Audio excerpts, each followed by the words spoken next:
Bonjour pêcheurs, ça fait quelque temps, j'ai été malade et puis il fait un temps épouvantable et le raccourcissement des jours fait que aller pêcher le soir après le travail, ça n'est plus possible.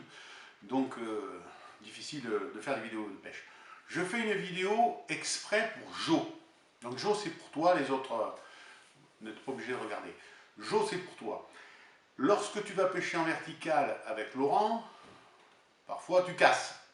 Et Laurent, il fait le joli nœud rotocnotaire, le nœud FG, tout ça. Bon, alors il faut que tu te refasses le nœud. Parfois, tu m'as compris. Donc je vais te montrer un nœud très facile, très solide, exprès pour toi. C'est le nœud pour Joe. Donc, ça va servir à raccorder la tresse du moulinet, après une grosse tresse, et le bas de ligne. Bon, là, je vais couper le bas de ligne, il faut le couper d'avance. Alors, on va prendre un morceau.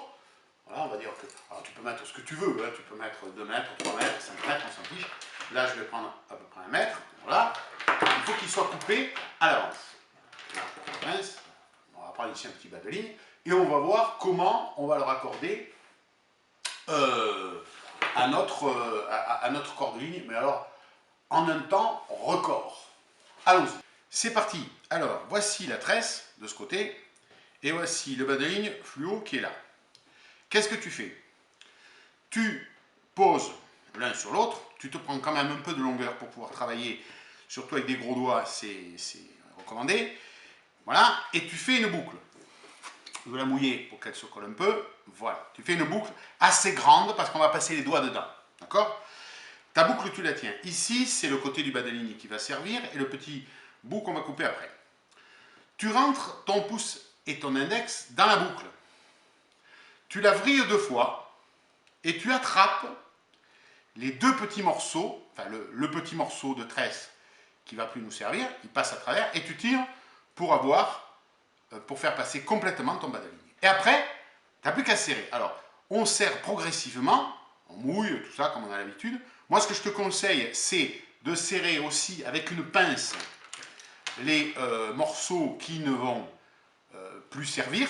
Les autres, non, parce qu'on ne va pas les abîmer. Donc, le petit bout de tresse qu'il y a ici, on va pouvoir l'attraper avec une pince, clac, et le serrer contre l'autre de l'autre côté. Faire pareil avec le petit bout de nylon qui ne servira plus. On rattrape le nylon de l'autre côté. Je serre bien, je tire. Et ensuite, naturellement, le serrage principal, tresse et nylon. Voilà. Et tu peux tirer comme un malade, ça ne va pas lâcher cette affaire. Alors évidemment, ça fait un nœud qui est un peu grossier, qui n'est pas très élégant et tout, mais c'est pour pêcher en vertical, c'est pas pour lancer. Donc ça ne risque rien. C'est fait vraiment très très vite, tu vois. Tu coupes presque à ras un bout de tresse, tu coupes ton nylon. La tresse, moi pour la couper, je trouve que c'est aussi vite fait de la faire avec un briquet parce qu'avec une lame, parfois on s'en kikine. Voilà. Et elle n'a pas brûlé le nylon, non c'est bon. Et voilà. Et ça prend rien de temps. Alors évidemment, il est un peu gros, hein.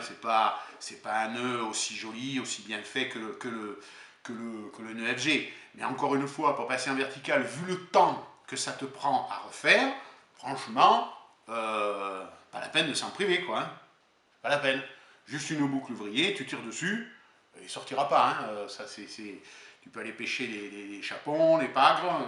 Voilà, ça fait une grosse boule, bien sûr. Mais dans les anneaux en vertical, ça passe bien. Voilà. Et tu as ton bas de ligne ici. Nœud exprès pour Joe. À bientôt.